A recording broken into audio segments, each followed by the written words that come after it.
Hello everyone, welcome to another live hangout here at Voice Essentials. So good to have you join us. For those of you who don't know me, my name is Dr. Dan. It is really great to be spending the next hour or so with you. And I've got a wonderful special guest coming up, someone who we were talking before we've gone live, and we realised we've known each other for 20 years. And so I'm really looking forward to introducing you to Ingrid James. She is magnificent as a teacher, as a singer, as a events coordinator. We're going to talk about all of that sort of stuff in a moment. Before we get into it, I want to say hi to you if you're watching the show as a live replay. As we know, many of you do watch the show as a live replay, and so it is so good to have you joining us. And yeah, if you're in the live chat right now, because there's also a lot of live people. There are plenty of live people. There are plenty of people watching the show live. And so hello to you all. Just wanted to let you know, I've got a little secret, something to share with you that I think many of you, in fact, I know many of you, not only who are watching the show live, but are watching the show as a live replay, will want to know. And that is, a little birdie told me that the Voice Essentials 2 online course is available for purchase. Now, it wasn't supposed to be available for pre-launch purchase until the end of this week, but it is actually available now. Now, as you know, we've been sort of over the last 6 months getting it all ready, getting it all prepared, and we've still got a little bit of work to do, but you can get a massive discount, a 50% off discount for the whole Voice Essentials 2, 12 modules of learning for. So listen to this, it's only 97 Australian dollars. It's normally going to be 197. When we get to the end of May, that 50% discount will become only a 25% discount. So if you want to save massively on the Voice Essentials 2 online course, now is the time to make your purchase because you're going to save big dollars. And then, of course, it'll go to 147 during June, and then we are launching in July, and so the whole program will be available to you. So if you want to save some bucks, make sure you do. And I've put a link in the description section below so that you can go and check that out. One other thing before we introduce you to the lovely Ingrid, just to let you know about, we've had some questions about the live chat and how that's been going. As you know, our wonderful moderator, Linda, has been just bringing to my attention some people's frustration, I guess, about me not getting to everyone's question. Can I just remind us all that this is a free service, so let's not bite the hand that feeds us. Equally, we do try to answer your questions. Most of the time we're answering your questions in the Q&A events. In fact, we're doing a Q&A show next week. So we don't generally get to doing questions when we have a special guest because we just don't have time. We want to really take advantage of their time that they give to us. So today it's unlikely that we'll get to questions, but certainly you can leave your questions in the live chat and then Linda will collate them and she puts them into a document. That all being said, there is a kind of a pecking order to me answering those questions when we get to next week. And that is, in the Q&A shows, really I have to actually give priority to people who do ask their questions as a super chat. As many of you know, you can actually hit what's called the super chat and you can throw in some dollars and ask your question, and that then comes up, it gets highlighted, we see it, and I always prioritize people who are asking their questions who also add a few dollars to those questions. I think you can understand why I would prioritize that. And then secondly, the next priority level is people who are asking questions in that current video's live chat. And then we get to old questions. Some people have been asking, why isn't Dr. Dan going back and answering my question from, 2 shows ago? Well, That's because we've got to keep the show relatively current. And so I think you can appreciate that the order of answering questions is super chat, current show, and then if we ever have time, and can I tell you we often don't, then we will answer older questions. Of course, if you're absolutely desperate for me to answer your question, you can always go into the show later when it goes and it's available as a replay, and you can put it into the comments section under the video. I will see those, and where appropriate, I'll take the time to answer those. So, there's sort of a backup option there for you. Just wanted to let you all know about that, just to keep things moving cleanly. What I love about our community here at Voice Essentials is everyone is so wonderfully supportive of each other. Continue to be kind to one another in the live chat. Remember, Linda has full authority to moderate and remove where necessary any unnecessary chat and discussion. And I think we all generally know what that looks like from people who want to mess everything up. That all being said, I think we should introduce our guest. I'm really looking forward to today because, as I said, Ingrid and I have been colleagues and friends for a long time, and so I'm looking forward to spending the next 45 minutes or so with her, and I know you will, right after this. Sound check. Check 1, check 2.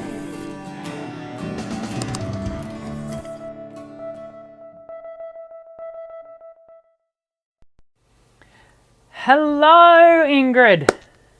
Hello, Dan, Dr. Dan. Oh dear. We have known each other for a long time. We of course did we actually go to uni together, or were we in different years? Because this was back in 2001. Yeah, we were in different years. Were we? You might have done, when did you go? Oh. When didn't I go, Ingrid? When did you? That's right. I went back again because I had to refresh, and yeah, I know.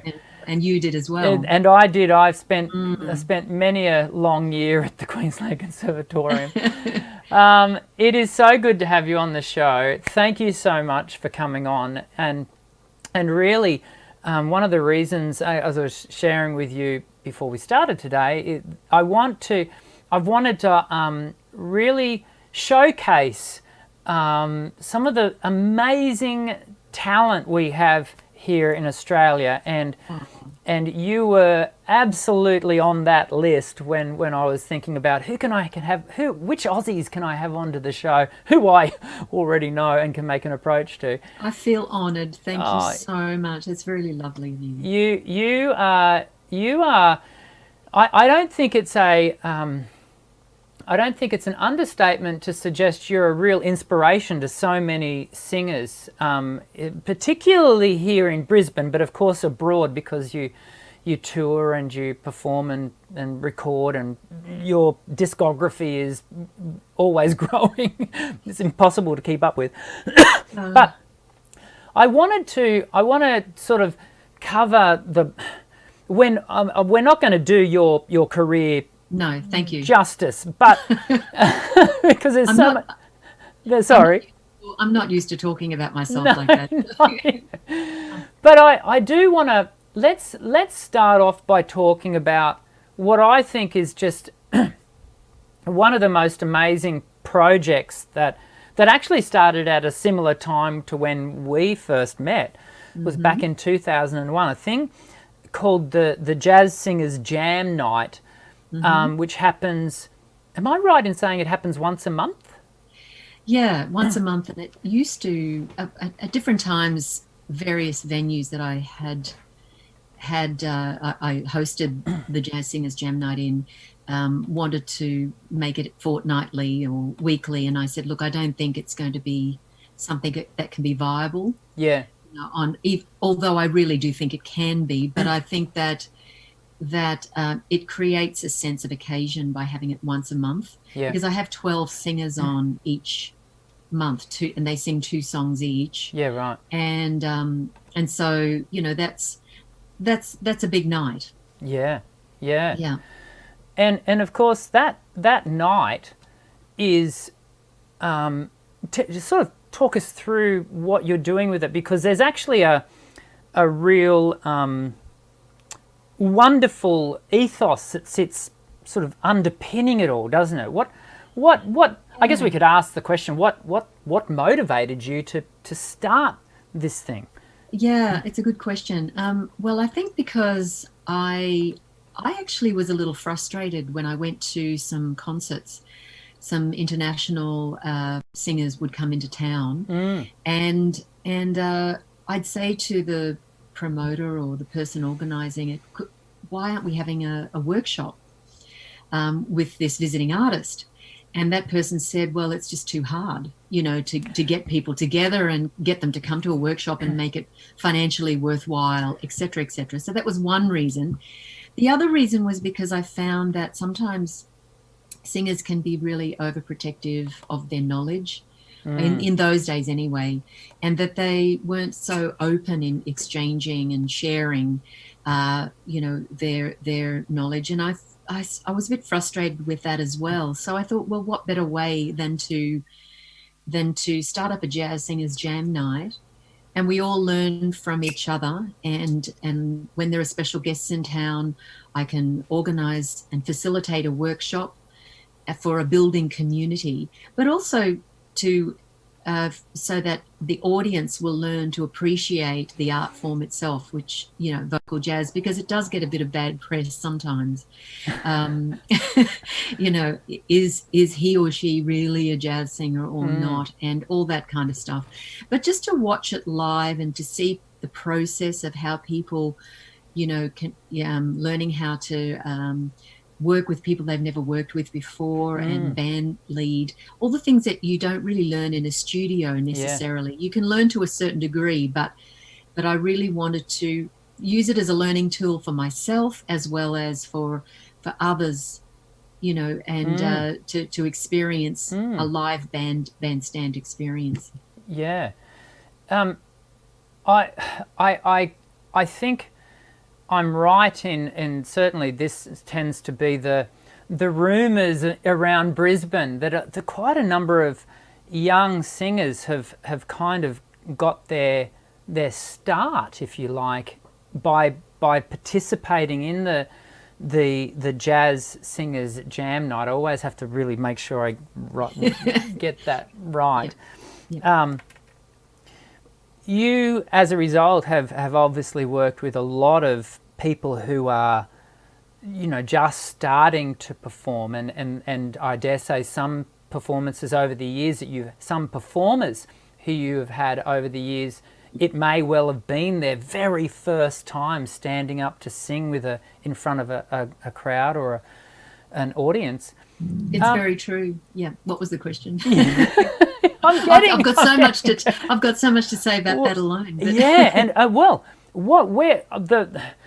to hear what you've got to say, and I think that'll be really helpful for our audience to hear it as well. What are the things that you observe in that process for a person who is just stepping up for the first time, and what are the things that you have found really assist that developmental and nurturing that developmental process as a performer? So, look, I see the Jazz Singers Jam Night as a bit of a community of practice. It's got many layers to it. It's a fairly fluid community, although there are people still coming to it's been going for 19 years this August. Wow. And there are still people who came to the very first jam who are still coming to the jam. Some others will come in and out, depending on what's happening in their lives at the time. I've always really promoted a 3-generational thing as the jam to include 3 generations of singers, because I think to be on the bandstand with, to get up and sing if you're a rookie, so to speak, it's pretty nerve-wracking. But I've tried to create a very safe space and a non-judgmental space, and then the next person would get up and might be, a pro that just wants to work with some new people, wants to try out new material. Sometimes you can get stuck working with the same people all the time. and you sort of rely on them a lot. And the Jazz Singers Jam Night experience, I have a different trio each month perform. Sometimes they're all locally based, but sometimes interstate and sometimes international if they're passing through. I'll tap into someone's tour, and so the jazz singers are getting used to working with different musicians all the time. The big thing that I've noticed is they're basically in the States, in the jazz community, in the jazz world, it's a kind of a thing where jazz musicians, instrumentalists, really have to learn a lot of jazz standards. They have to memorize them. And so you walk up and you don't really need a lead sheet or a chart or anything like that. A lot of them do know it, and you just tell them your key. But in Australia, not so much. I mean, there are some that know the book, the jazz book, very well, and there are hundreds and hundreds of songs, thousands actually. But the biggest thing is, like, we ask people to bring a lead sheet with them, even if it's a chord chart or something like that, for the musicians. And often they bring in these internet charts that are about 7 or 8 pages long, sometimes 12, untaped, and they're not really the right format. And so that's a big problem. And often young singers and new jazz singers don't know their own keys. And so, if they knew their key, we could salvage the moment, but if they don't know, that's a bit tricky. You find yourself running around for them, and that should all be pre-prepared. Now they learn from that experience, and they get to see what other people are doing. We get to talk to them. They get to talk to the musicians, get a lot of feedback. The other thing is standing there on the middle of the stage and expecting the song to just happen.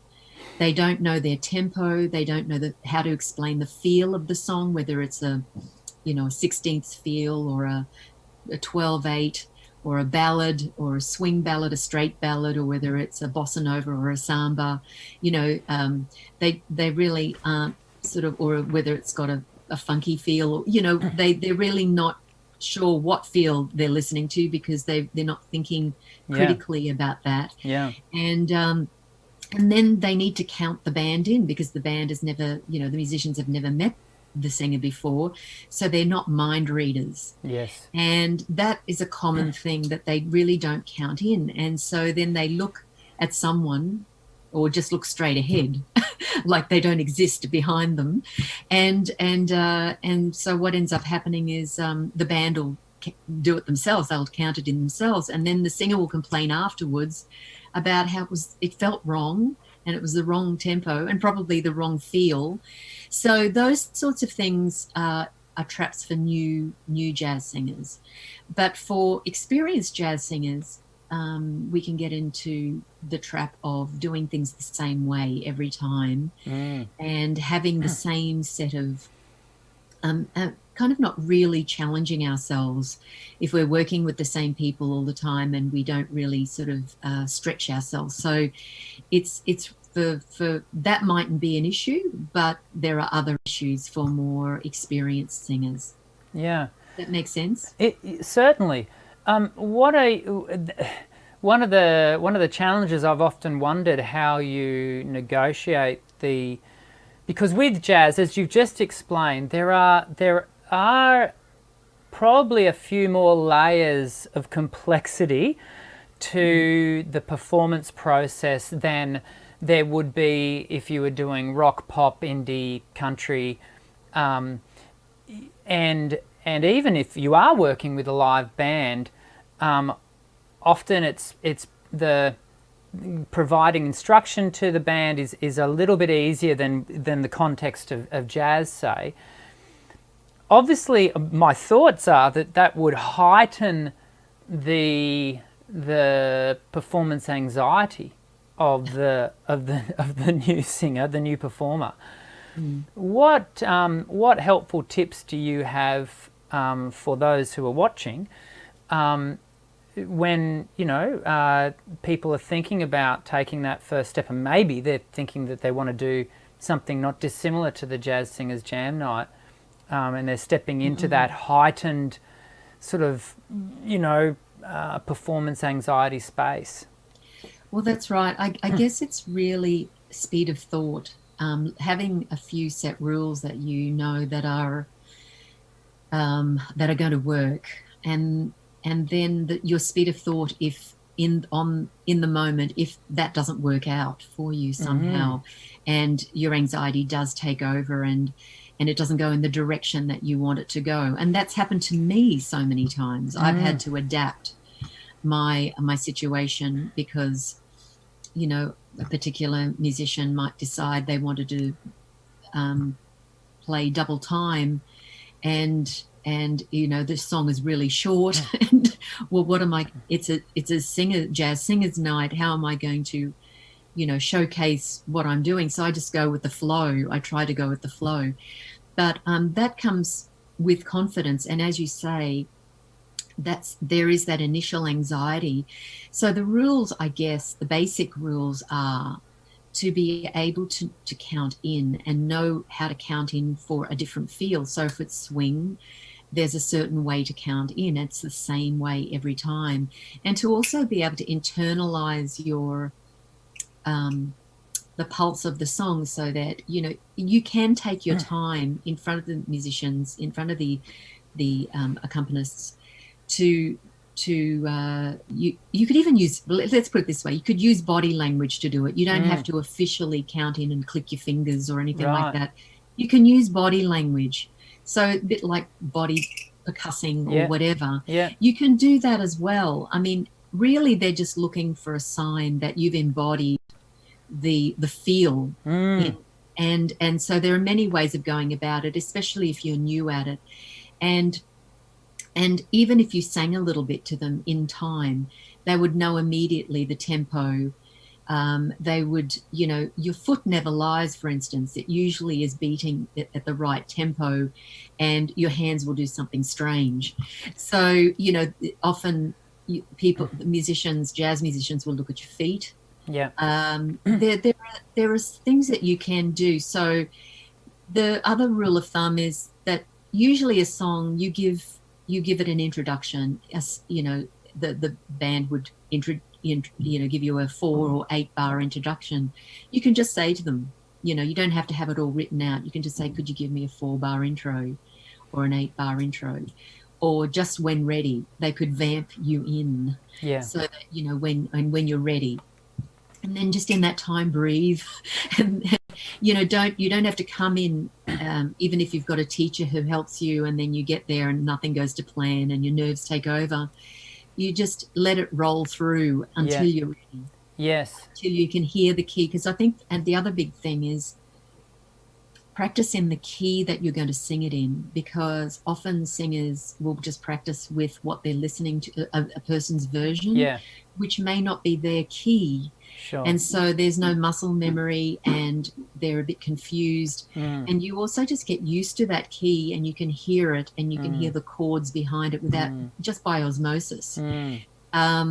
Because often sometimes singers come along and you can tell the ones that have just been practicing with some other singer, because it's easy to sing with someone else, a recorded version, a pre-recorded version. When you sing it on your own, it's a different experience. And so practice it in the key that you're supposed to be singing it in. So if that means going to visit an instrumentalist or go to a singing teacher to work out keys, to have all your tools there for you, and to make sure that you know your keys, you know your tempo, you know your feel, and you know how to count in, and then endings of songs, because it's not like a pop song which has a set ending and all that kind of thing. Be prepared. You might want to plan an ending, or you might, as you get more confident, you might want to open up an ending and have a little bit of improvisation at the end. So there are various ways, and learn about the common endings, which could be vamping out, which could be just a tag over 1 or 2 chords. and learn how to use text even, or words, to be able to end your song so that it sound, and then give body cues so that the band knows that you're about to finish. Sometimes it can be through your voice, sometimes it can be through your body, but communicate with the singers as well as with the instrumentalists as well as the audience. That's a hard one, because you're really meant to be quite equal on stage. Yeah. With jazz musicians. As you know, my undergrad was a Bachelor of Jazz Vocal. Right. And it never sat comfortably on my shoulders. It was not something that I wasn't passionate about. The art form, I appreciate the art form. How can you not? It's such an incredibly complex art form, and I admire greatly ones like yourself. But I think some people can fall into the trap of thinking, when it comes to things like jazz, but this also, people find themselves applying this thought to other vocal art forms, is I have a jazz voice, or I have a music theatre voice, or I have a rock voice. It's not something that I think, but I wondered what your thoughts are around that concept of having a jazz voice. Funny you should say that. Oh, really? I did a little paper, as one of the modules of the course I was doing, the masters, and I came across something in the Guardian, which said that it was an anonymous writer, but it was there. Nevertheless, it was there. It was all about jazz singing, and it said it's not essential to have an amazing vocal range or technique to sing jazz, which makes it great if you've never sung before. I couldn't believe it. That was in 2009. So I thought that was... I'm bamboozled by that comment. I just couldn't... It couldn't be further from the truth. I mean, it really, because, it's such a... Yes, it's improvisatory, but you would have thought that your technique would need to be on point. If you don't know what you're going to do next, because you want to rely on your instrument to take you wherever you're going to go. If sure, you can practice a melody over and over and over and over again, and your timing and your rhythm and your groove and all that kind of stuff as much as you like. But then what about if you want to expand on that and improvise and paraphrase and be creative, and you want to step outside the melodic range, which often, might just be the actual melodic range might just be an octave or an octave, a bit over an octave, but you really want to use 2.5 octaves of your range. So in some ways, I think that, I think technique is super important. Now, there are two sort of camps in the jazz world. I mean, I was listening to people say, as I got into jazz, that, technique's not that important. You need to be able to swing, and you need to be able to do this, and you need to be able to improvise and scat, and that's that. Then you're a real jazz singer. But what about your voice? How does it hold up to any of it? Why is technique not so important? And I couldn't understand that. And a lot of the people, when I first started singing, that, told me that their voices are broken down now. And I've been around long enough to be able to witness that, if you know what I mean. Yes. So I wasn't so crazy after all. And, back then, in thinking that it's equally as important as the language itself. Yes. And it's like being a rock singer. I mean, sure, there are a lot of vocal effects in rock, and heavy metal and all that kind of stuff. But I guess, is it your default sound, or are they just effects, and are you only singing on effects? Yeah, choice for voice, right? That's right. Is it sustainable? Yes.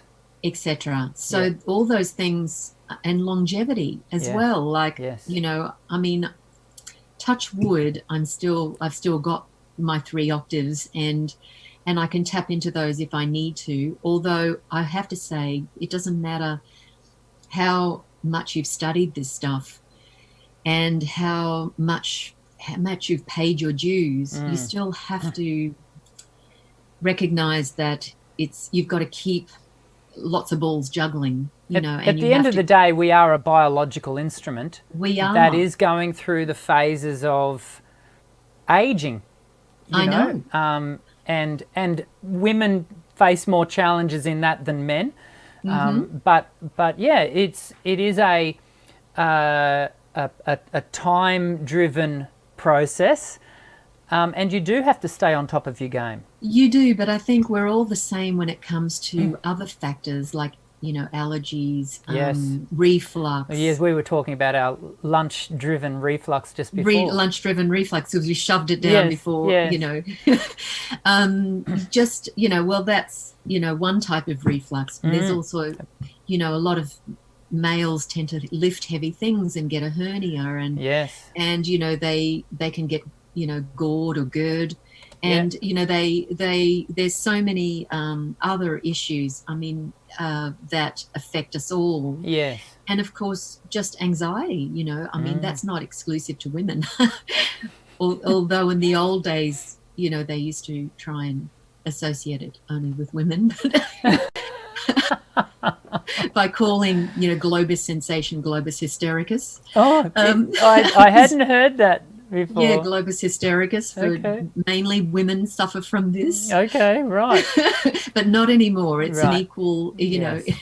Yes, anxiety is experienced equally by both all genders. Yeah. Yes. And that affects the voice, and that affects your physiology, and of course. Yeah. Yeah. But but going back to what you said, I think originally singers, it just depends on the culture at the time, but in the 70s, or back in even the 20s, 30s, 40s, 50s, it used to be all about a very well-rounded voice, full-bodied, good even tone as much as possible. They weren't as much into gimmicks, I suppose.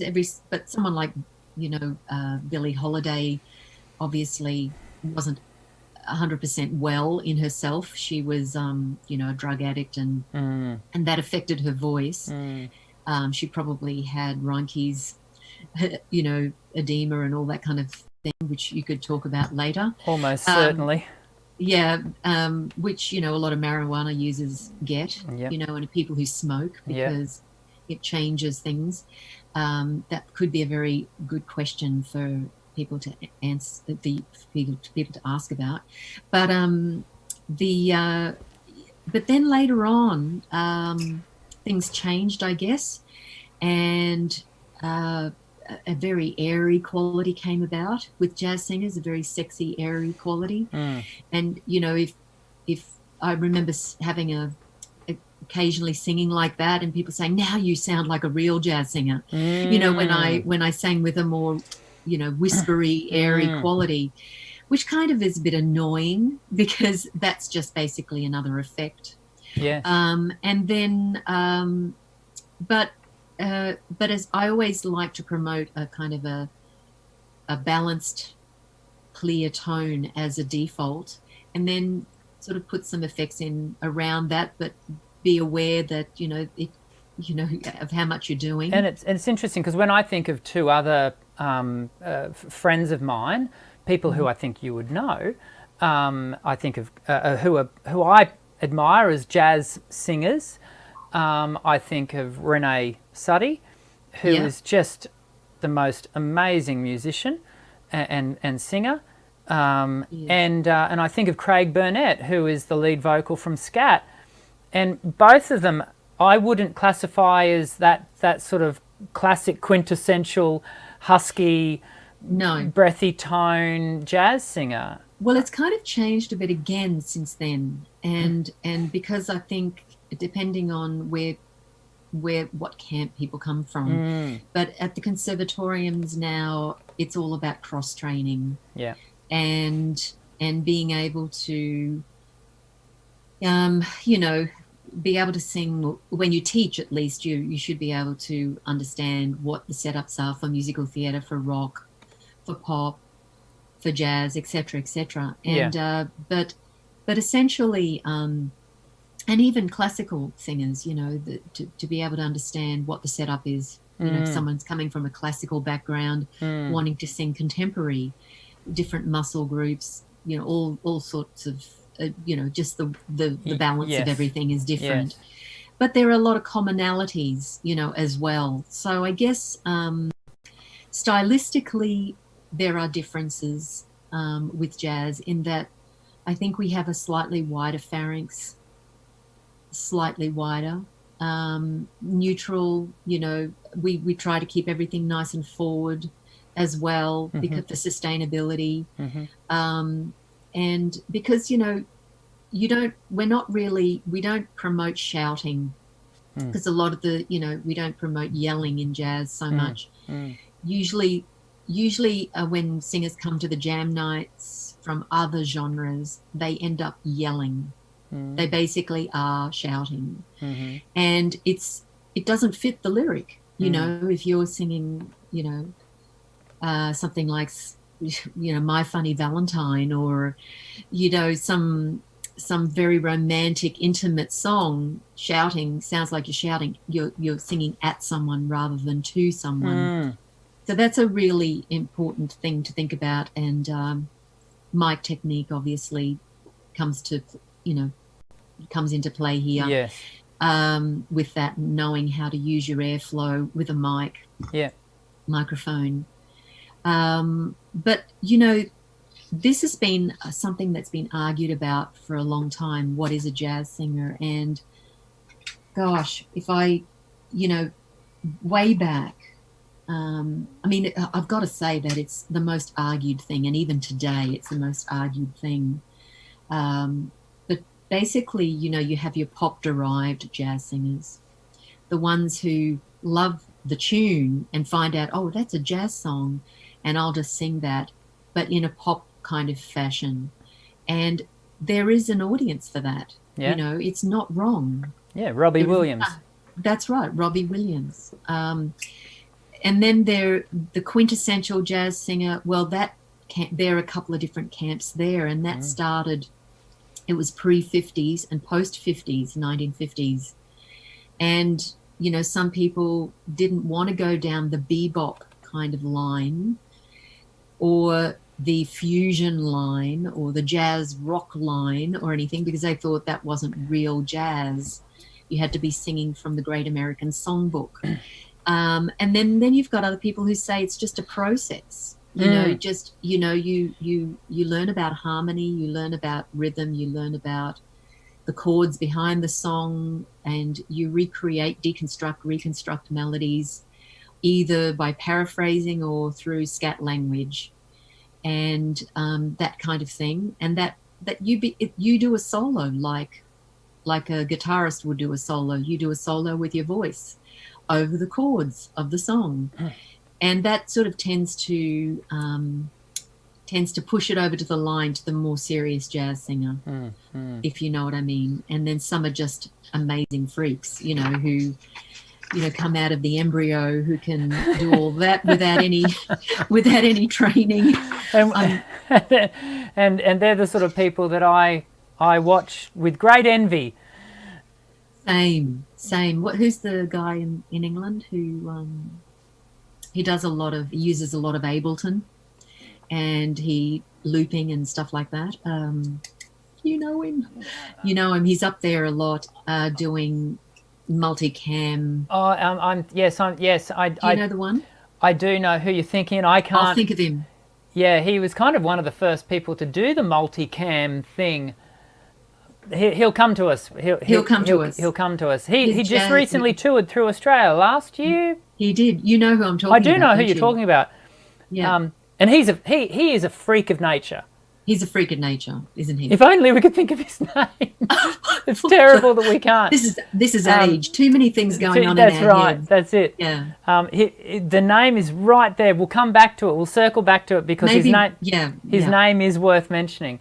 It is worth mentioning. Let's talk about I want to move into your process of teaching, because not only, you know, are you doing this fabulous thing called the Jazz Singers Jam Night, and the community-based process of that. You've recorded, as an artist, you're prolific, but as you also teach. I mean, you know, one could wonder how you're getting it all done. Like you.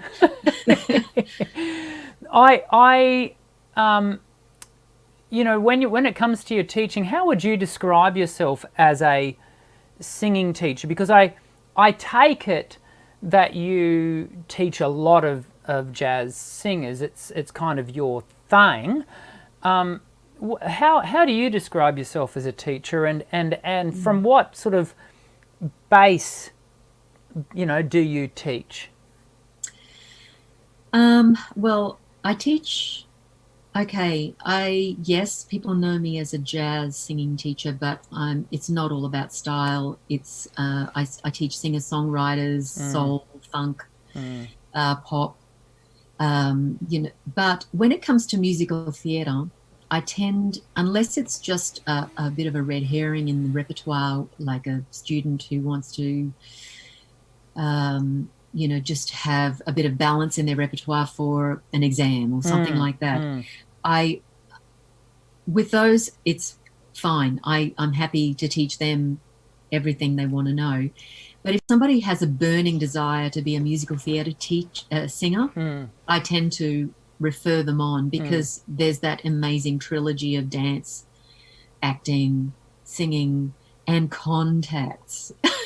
You know, having contacts in that area is really important in musical theatre. Yeah. I tend to be more comfortable in the other genres because I know that world a bit better. I've got more contacts. Yeah. As a teacher, it's got to be, technique is hugely a primary kind of thing for me. So, but when you're teaching on a one-to-one and you're not teaching at a university level, for instance, I mean, I teach people to get ready to audition for university and all that kind of stuff. But when you teach one-to-one, sometimes not everybody feels the same way you do. They're trying to constantly just learn songs and repertoire. Yes. And so I try to squeeze as much technique into the songs as possible. And then, you know, even if they're doing sort of soul or R&B or other styles, I try to get the right vocal setup happening so that it's sustainable, they don't hurt themselves. Most people are really interested in that, but the odd person just wants to sing songs, you know. And so some people are repertoire teachers only, but I'm into musicianship, you know, technique, building on your technique, etc., etc. And then I try to choose songs that are going to challenge people. I'm driven by what people want to learn, but then if I notice there's a pattern happening and it's very limited what the things that they're choosing for themselves, I'll suggest some songs that might challenge them. So there's the next level to go to, and that's what classical people do when they're doing piano. They have grades, you know, and they have repertoire for different grades, and so.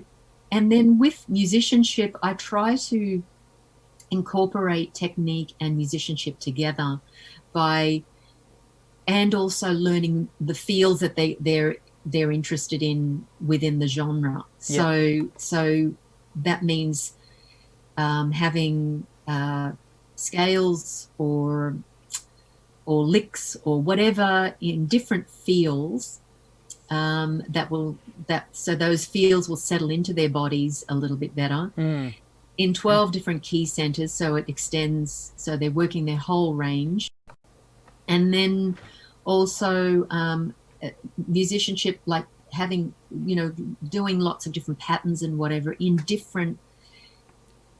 different scales, so that, you know, dominant scales, minor scales, harmonic, minor, you know, all, you know, modal scales, just so that they're even if they're not interested in the theory or they can't play an instrument, that they're hearing it, and by osmosis they're picking it up. Yes. So, but at the base of it always will be good technique and good practice. And I've just looked over at the time and gone, oh, okay, we time's up. Time's nearly up. But I do just want to draw people's attention to what you are saying, if I may. Mm-hmm. And I think it's really important that people sort of hear the subtext of, it wasn't a subtext, you've actually outlined it quite explicitly. And that is, it would be all too easy in the form of jazz, for example, to think that learning to sing jazz is purely about just learning the standards and, like singing songs. Mm-hmm. And yet here we have everyone, a jazz specialist, someone who I personally, where you're sending people off to music theatre specialists, if I get a student who wants to really go hardcore jazz, you're the person I send them to. And I don't know how many of them eventually make it to you, but I certainly direct them to you. And I direct mine to you as well. Thank you. So the point that I want everyone to really hear is that learning to sing jazz, in fact, I personally think learning to sing any genre is not just about singing songs. No. If it were, then don't bother getting singing lessons because you're wasting your money. But that is not actually. Now, there is a place for stylist coaches. There absolutely is. I don't want that to be. I don't want to get letters. But equally, it's really important that you hear what you're saying, Ingrid, is that technique is so important, regardless of what genre you're learning. And that's another thing is that, there's two things. One, another reason I started up the Jazz Singers Jam Night was so that there was a place for singers to go and, demonstrate in a live performance situation in front of with top grade musicians, instrumentalists, and in front of a live audience, and so it becomes a kind of a mentorship kind of program, I guess, as well, an educational pathway, an industry pathway for singers. But the other thing is with jazz is that when I first started learning jazz, it was really, really hard. It still is hard, but there are a lot of lonely hours sort of working things out. But at the same time, when I went back to sing other genres, I really improved. Like I came up with new ideas about how to be creative with some of the old tunes that I used to sing, whereas I used to have a very blinkered way of thinking about the way I would sing a certain song because I was so attached to the original. Yeah. And because, so now jazz gives you a vehicle, a pathway to be able to hear what's going on behind you and listen more and be able to recreate, even covers well. But it also helps with songwriting. It's really been a great tool for my singer-songwriters. They mightn't be a jazz, they're not singing jazz or playing jazz, but they're definitely using the tools for their songwriting now. I am not surprised on one level how quickly our time has gone today. Oh my gosh. Sorry, you've got to teach. I've got to teach. As I'm often telling people, I am actually a singing teacher. It's all too easy to jump onto to YouTube and call oneself such, but actually no, I am. And so is Ingrid. And a brilliant one. And thank you so much for doing what you're doing, what you give to the community, the virtual global community by doing this is brilliant. I mean, I'm doing a little bit of it, but you've been really consistent with this for quite a few years. And and you present it so professionally. Oh, thank you, Ingrid. It's thank you. like you with the Jazz Singers Jam Night. It is a passion that that I have, and thank you for those kind words. I really appreciate it. We are out of time, so so for another week we're finished up. Can I ask you to just sign off, and then I'll finish the show, and then I'll have to teach.